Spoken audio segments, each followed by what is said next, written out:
Telling stories has an important place within African communities. By telling stories to one another, the culture is passed on and kept alive. Stories don't only have an important function in African culture, they are also wisdoms passed on from generation to generation. This is a reflection of my personal experiences here in Africa. Kgotla, meeting of minds. Many people would not immediately associate economic success with Africa, nor would they expect to learn anything from countries like South Africa or Botswana. And yet there is every reason to do so. The economy of Botswana has been outperforming Asia and America for decades, whilst maintaining its cultural identity. Everybody has the ability to create a future and to make a difference. Recently, South African leaders faced the challenge of peaceful transformation successfully and implemented fundamental decisions made by the people. Diversity and independence are important factors because the best collective decision is the product of disagreement and contest, and not consensus or compromise. A great example of this was the Kliptown community in Soweto, where people from over 12 diverse ethnic backgrounds lived together peacefully. This was a home for everyone. Let this history be documented. Leadership through dialogue leads the way to innovative ideas and solutions. I like to call South Africa an experiment. That is an experiment in democracy, it's an experiment in peace, it's an experiment in dialogue, it's an experiment in terms of negotiation, an experiment in trying to learn other people who are different from you.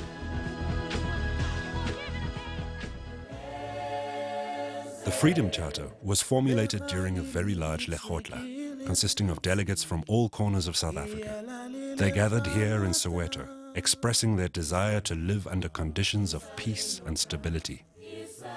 Die Kliptown is hier die wortel van alles.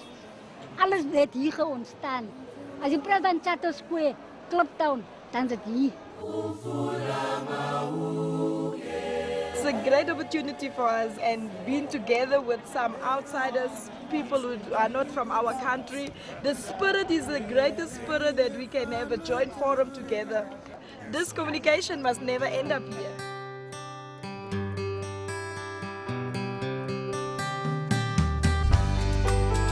Constitutional Hill was previously the old fort prison, where Mandela and Gandhi, among many others, were imprisoned.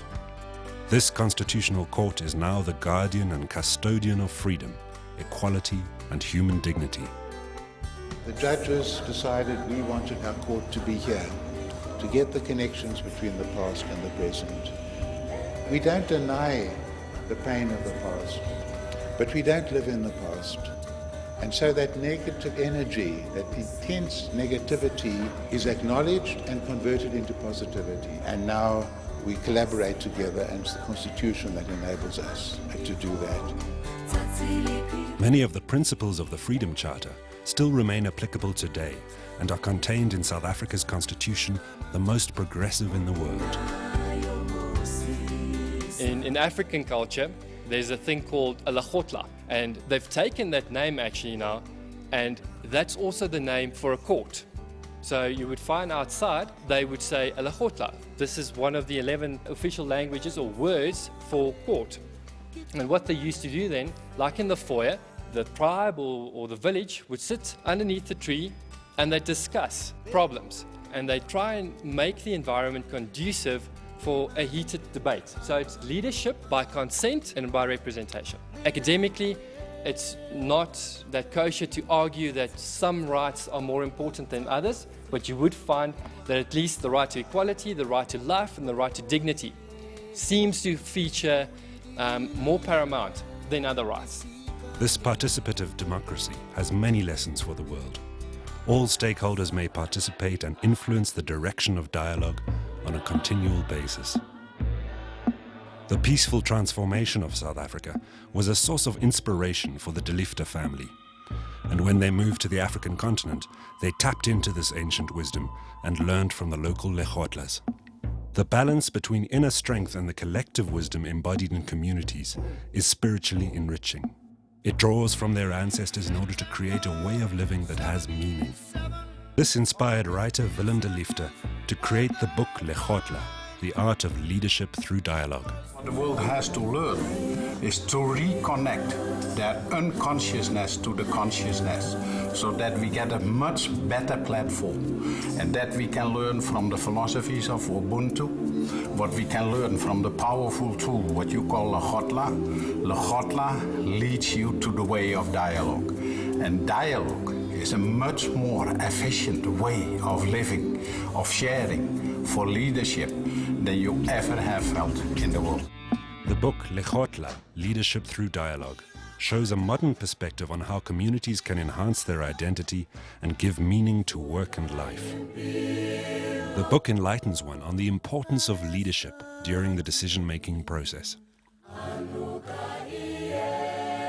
Immersing yourself in a foreign culture stimulates personal growth and may lead to a life-changing experience. The open atmosphere in which the exchange of ideas takes place creates new energy that leads to inspiration and new creative solutions with which everyone can identify.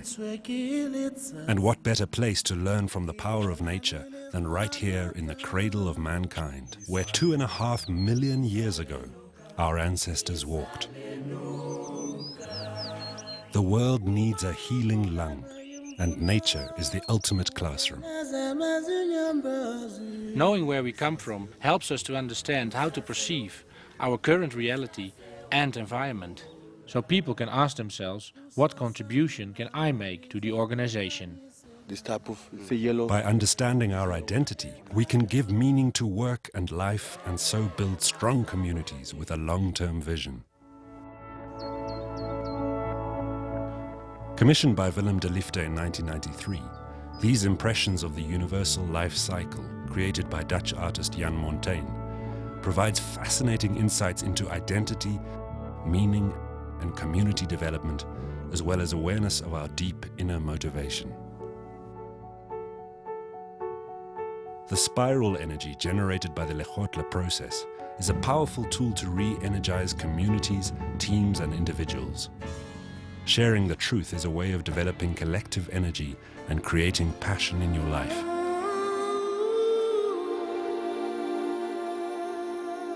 Small groups join to share their beliefs and act together to solve problems. Everyone is invited to participate in the meeting and voice his or her opinion. En ik probeer dat wel te bevorderen door ze met elkaar mee te laten lopen. Maar zodra ik ze allemaal bij elkaar heb, dan val ik in een valkuil. Want dan ga ik echt autoritair leiderschap uitoefenen. Om de boel maar te behappen. Om maar 60 van die dames te kunnen managen, heb ik dan het gevoel. Dat is op dit moment bij mij niet het geval. Dat iedereen zich gehoord voelt. Dus dat is natuurlijk de eerste stap. The chief listens attentively to everyone's opinions and asks questions. The process of open communication has started, and it's the chief who takes the final decision. You are in a place today that resembles the most evil and painful of South African society. But because we talk, it has been used also as a forum of talking, of getting into conversation. And look at this, it has changed. You come in here, you don't feel this was once a prison. There's a warmth and a feeling around here of togetherness, of unity. All emerging from a little thing that we have ignored, that's called talking, having a conversation. Nations should come together and begin conversations. They have to travel to Yes, for example, you take 10 cases to just do a class. Because through conversations, you begin to understand each other. You begin to understand the differences, but you also begin to understand the similarities. Through that structure, that development, we have tried a lot to empower. If there's any lesson that South Africa can give to the world, it is about that. We are great in this thing of ironing out our differences, of talking about the past, of talking about our wills. That's what we're great at. And through that process, we have begun to heal the nations.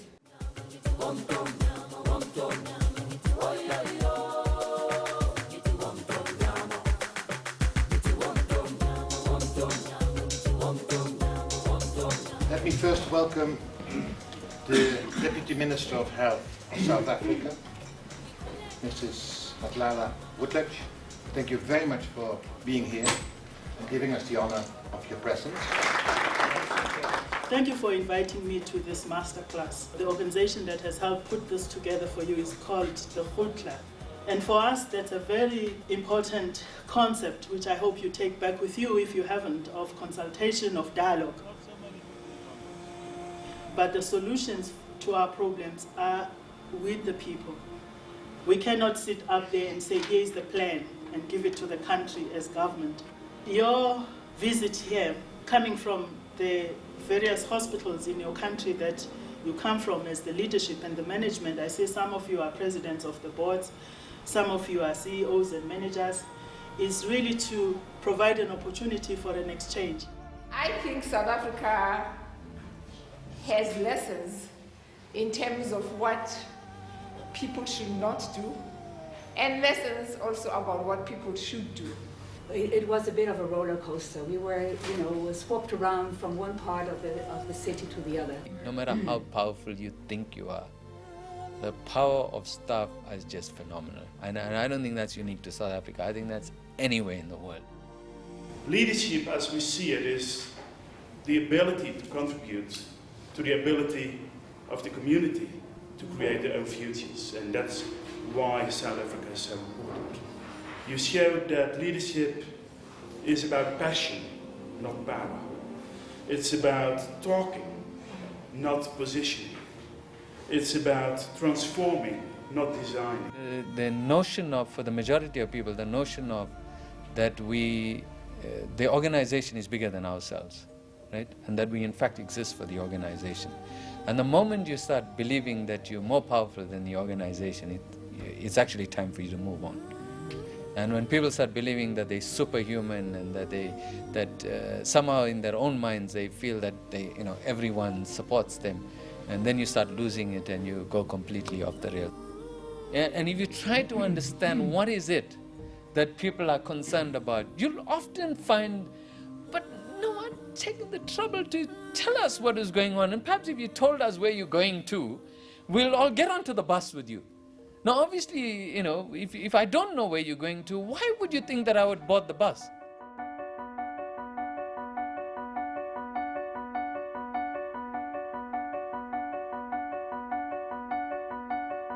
The rhythm of life here is often supported by rituals. Rituals can be used to support the identity of people and companies. They generate energy, provide meaning to events, and create memorable moments to reflect on. Rituals bond communities.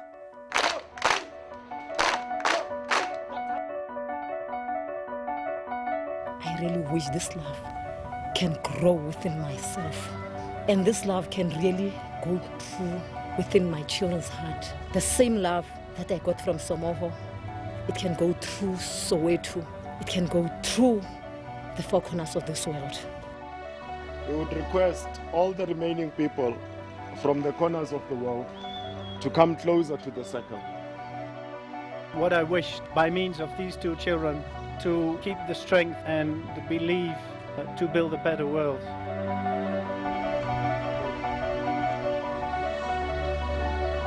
Africa's gift. Wat wij hier hebben gekregen. Hier komt nog de vlag van Zuid-Afrika.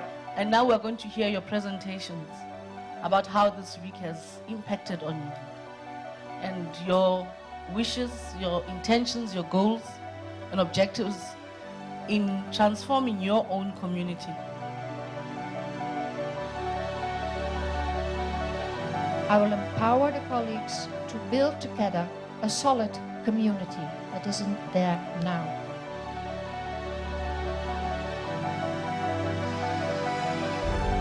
So they are empowered to come out of the situation and start their own businesses, become small local entrepreneurs. What I personally found here is my power within, and not to give up and be patient with other people in their process.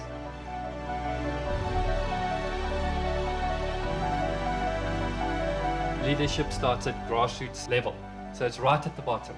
And so you're able to go back and say, well, look, we've learned in Africa that it starts at the bottom rather, and it moves up.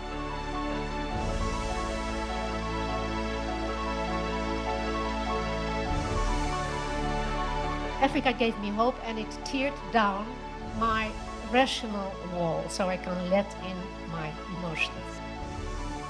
The best way for a group to develop collective wisdom is for each person to think and act as independently as possible. The world is in search for a new balance between individualistic thinking, I am because I think, and the collective power of the community, I am because we are. That's why Professor Bonstra, Wilhelm Martin brings you to Africa, because at least in Africa, that sense of saying I am because you are, that I'm not alone in an island, is still to a great extent still there. It is the spirit of togetherness that solves our problem today. It is not the spirit of being individualistic and negative or saying it's not my problem. The challenge is to move closer to the perspective of how can I as an individual fit into the organization and community around me? Am I willing to have my views called into question and become part of the we?